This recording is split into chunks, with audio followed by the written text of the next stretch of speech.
بسم اللہ الرحمن الرحیم۔ معزز ناظرین السلام علیکم، میں ہوں حسنین علی۔ ویلکم ٹو انفو ایٹ علی۔ ناظرین، سلطنت عثمانیہ کے 600 سالہ دور حکومت میں تاریخ جہاں فتوحات کی امین ہے، وہیں اپنے اندر کئی المناک داستانیں بھی سمیٹے ہوئے ہے۔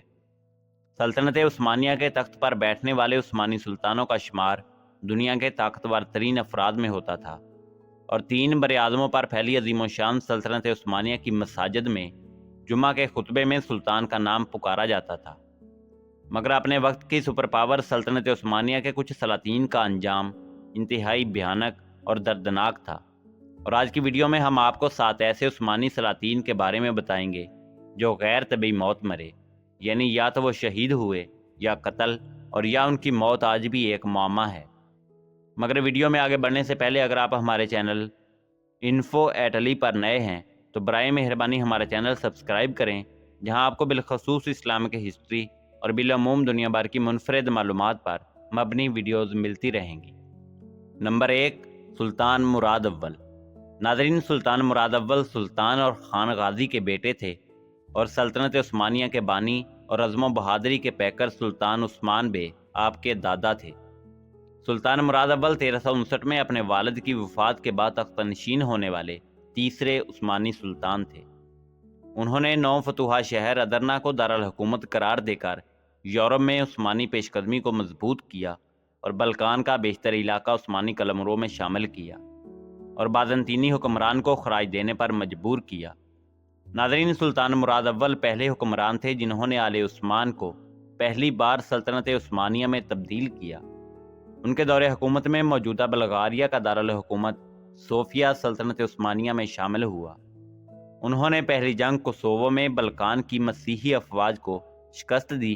جنگ میں فتح کے بعد سلطان مراد اول اپنے خیمے میں آرام کر رہے تھے کہ ایک زخمی سرب فوجی خیمے میں داخل ہوا اور سلطان کی گردن اور پیٹ پر خنجر کے وار کیے، جس کے باعث سلطان مراد اول شہید ہو گئے۔ سلطان مراد اول شہادت پانے والے پہلے عثمانی سلطان تھے۔ نمبر 2، سلطان مصطفیٰ اول۔ ناظرین، سلطان مصطفیٰ اول، جنہیں مصطفیٰ ڈیسنٹ یعنی مصطفیٰ پاگل بھی کہا جاتا تھا، 1617 سے 1618 تک اور پھر 1622 سے 1623 تک تخت نشین ہونے والے 15ویں عثمانی سلطان تھے۔ مصطفیٰ اول کو سلطان احمد نے اپنا جانشین مقرر کیا تھا، اور اب تک 14 پشتوں سے خلافت عثمانیہ کی وراثت باپ سے بیٹوں کو منتقل ہوتی تھی، مگر یہ پہلا اتفاق تھا کہ بیٹے کی جگہ بائی وارث تخت ہوا، کیونکہ سلطان احمد کا بیٹا عثمان ثانی اس وقت کم عمر تھا۔ ناظرین، مصطفیٰ اول کی عمر زیادہ تر حرم میں گزری تھی، اسی وجہ سے وہ ضعیف العقل اور امور سلطنت سے بے خبر تھا۔ مصطفیٰ اول کی نااہلیت کے واضح ہو جانے کے بعد امرائے سلطنت نے یہ حال دیکھ کر اس کو 3 ماہ بعد 16 فروری 1618 کو تخت سے اتار کر سلطان احمد کے محض 14 سالہ بڑے بیٹے عثمان ثانی کو تخت سلطنت عثمانیہ پر بٹھا دیا، جبکہ سلطان عثمان ثانی کی وفات کے بعد ایک بار پھر سلطان مصطفیٰ اول سلطنت عثمانیہ کے سلطان بنے، مگر 1 سال بعد سلطان مراد رابع نے ان کی حکومت کا تختہ الٹ دیا۔ ناظرین، سلطان مصطفیٰ اول کی موت کے بارے میں کئی قیاس آرائیاں کی جاتی ہیں۔ بعض مورخین کے مطابق سلطان مصطفیٰ اول کو 20 جنوری 1640 کو اپنے بھتیجے سلطان مراد رابع کے حکم سے پھانسی دے دی گئی، جبکہ کچھ مورخین کہتے ہیں کہ سلطان مصطفیٰ اول کی موت مرگی کی وجہ سے ہوئی، جس کی وجہ ان کی زندگی کے 48 سالوں میں سے 34 سال قید تھی، جس نے انہیں ذہنی طور پر مریض بنا دیا تھا۔ نمبر 3، سلطان عثمان ثانی۔ ناظرین، سلطان عثمان ثانی اپنے چچا مصطفیٰ اول کے خلاف بغاوت کے نتیجے میں 1618 کو محض 14 سال کی عمر میں 16ویں عثمانی سلطان کی حیثیت سے تخت نشین ہوئے، اور اپنی جوانی کے باوجود عثمان ثانی نے جلد ہی اپنے آپ کو ایک مضبوط حاکم کی حیثیت سے پیش کرنے کی کوشش کی۔ غیر ملکی مبصرین کے مطابق عثمانی شہزادوں میں سب سے زیادہ مہذب شہزادہ عثمان ثانی تھے۔ ناظرین، سلطان عثمان ثانی کو جس بنیادی اور غیر معمولی کمزوری کا سامنا کرنا پڑا، وہ حرم میں خواتین کی طاقت کی بنیاد کی واضح عدم موجودگی تھی، جس کے باعث سلطان حرم کی اندرونی سازش کا شکار ہو گیا۔ دوسری طرف ینیچری بغاوتوں کے باعث سلطان عثمان ثانی نے ینیچری کو ختم کر کے نئی منظم فوج بنانے کا فیصلہ کیا۔ جو سلطان کے لیے خطرناک ثابت ہوا، اور ینیچری نے سلطان کے خلاف بغاوت کر کے سلطان عثمان ثانی کو قید کر کے تشدد کا نشانہ بنایا، اور بعض مورخین کے مطابق سلطان کو گدے پر سوار کر کے یدی کول قلعہ میں لا کر نظر بند کر دیا گیا، اور 20 مئی 1622 کو سلطان عثمان ثانی کو محض 18 سال کی عمر میں گلا گھونٹ کر مار دیا گیا۔ عثمانی تاریخ میں یہ پہلا موقع تھا جب کسی سلطان کو ینیچری نے قتل کیا۔ نمبر 4، سلطان ابراہیم اول۔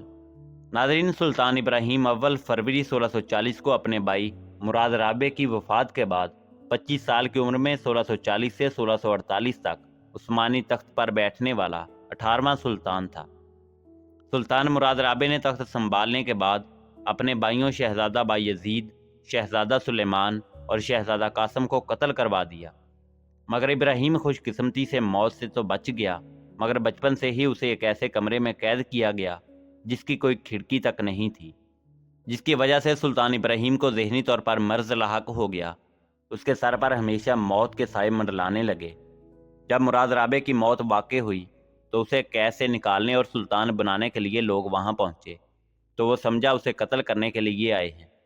پھر سلطان کی لاش اس کے سامنے لائی گئی، تب اسے یقین ہوا، اور یوں وہ سلطان بن گیا۔ سلطنت عثمانیہ کے تخت پر بیٹھنے کے بعد بھی وہ ذہنی طور پر مریض رہا اور عجیب حرکتیں بھی کرتا رہا، جس میں اپنے نومولود بیٹے کو مارنے کی کوشش اور اپنے حرم میں موجود ایک عورت کی بے وفائی پر حرم میں موجود تقریباً 280 خواتین کو بعض فورس کے پانی میں ڈبو کر مروا دینا بھی شامل تھا۔ یہ سلطان صرف 8 سال تک حکومت میں رہا، اور 8 اگست سال 1648 کو اسے سلطنت سے بے دخل کر کے قید میں ڈال دیا گیا، اور صرف 10 روز بعد ہی اسے گلا گھونٹ کر مار دیا گیا۔ سلطان ابراہیم کو تاریخ میں پاگل یا جنونی ابراہیم بھی کہا جاتا ہے۔ نمبر 5، سلطان سلیم ثالث۔ ناظرین، سلطنت عثمانیہ کے زوال کو روکنے اور اس کو ترقی کی راہ پر ڈالنے کے لیے جن عثمانی سلاطین نے قابل قدر کوششیں کی، ان میں سلطان سلیم ثالث کا نام سر فہرست ہے۔ 1799 سے 1807 تک تخت نشین ہونے والے 28ویں عثمانی سلطان سلیم ثالث میسور کے سلطان ٹیپو کے دور کے تھے۔ انہوں نے تعلیم عام کرنے اور جدید علوم کی اشاعت کی کوشش کی۔ ان کے دور میں فن جنگ سے متعلق کتابوں کا فرانسیسی زبان سے ترکی زبان میں ترجمہ کیا گیا، بری اور بحری فوجوں کو نئے سرے سے منظم کیا گیا، اور اس نئی تنظیم کو نظام جدید کا نام دیا گیا۔ فرانسیسی انجینئرز اور توپیکیوں کی مدد سے توپ ڈالنے کے جدید طرز کے کارخانے قائم کیے گئے۔ جاگیرداری نظام اصلاحات کی راہ میں بڑی رکاوٹ تھا۔ اس کے لیے سلطان سلیم ثالث نے جاگیرداری نظام کو بھی ختم کر دیا، مگر مفاد پرست عناصر اور تنگ نظر لوگ سلیم کے خلاف ہو گئے۔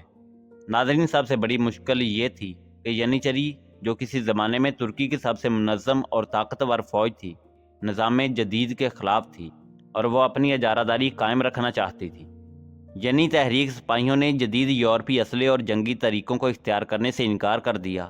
شیخ الاسلام اسد افندی اصلاحات کے حامی تھے، مگر 1807 میں ان کا انتقال ہو گیا۔ نئے شیخ الاسلام عطا اللہ افندی ینیچری کے زیر اثر تھے۔ جاہل صوفیوں اور تنگ نظر علماء نے جو دین کے علم اور اس کی روح سے قطعاً واقف نہ تھے، مذہب کے نام پر اصلاحات کی مخالفت کی، یورپی طرز پر فوجوں کی تنظیم کو بے دینی سے تعبیر کیا، جدید فوجی وردیوں کو تشبیہ بالنصارہ قرار دیا، سنگین تک کے استعمال کی اس لیے مخالفت کی گئی کہ کافروں کے اسلحے استعمال کرنا ان کے نزدیک گناہ تھا۔ سلیم کے خلاف یہ کہہ کر نفرت پھیلائی گئی کہ وہ کفار کے طریقے رائج کر کے اسلام کو خراب کر رہا ہے۔ عطا اللہ افندی نے فتویٰ دیا کہ ایسا بادشاہ جو قرآن کے خلاف عمل کرتا ہو بادشاہی کے لائق نہیں۔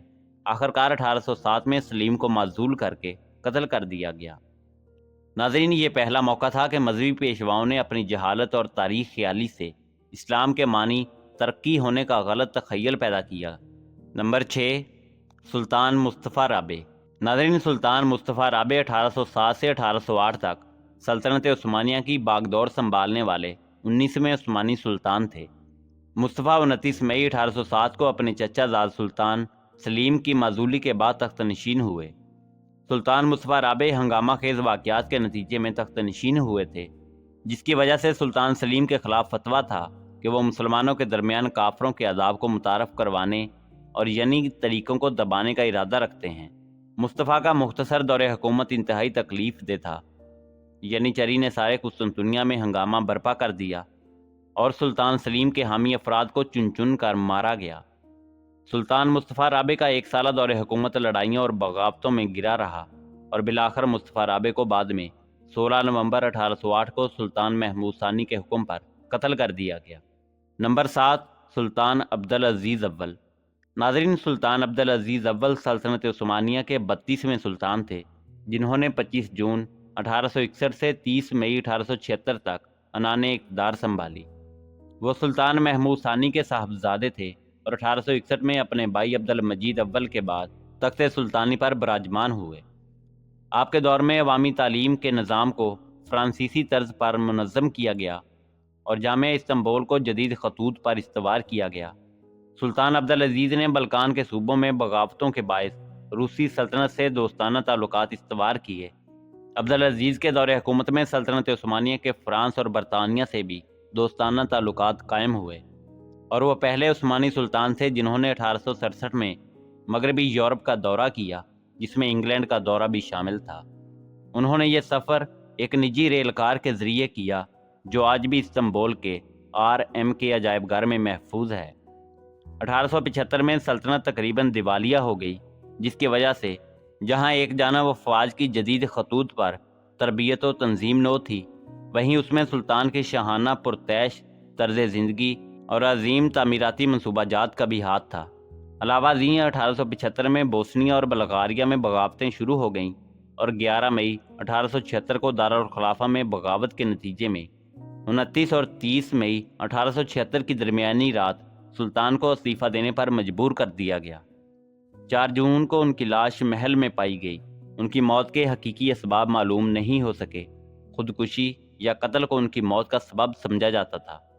ناظرین، سلطان عبدالعزیز اول کی موت آج بھی ایک معمہ ہے۔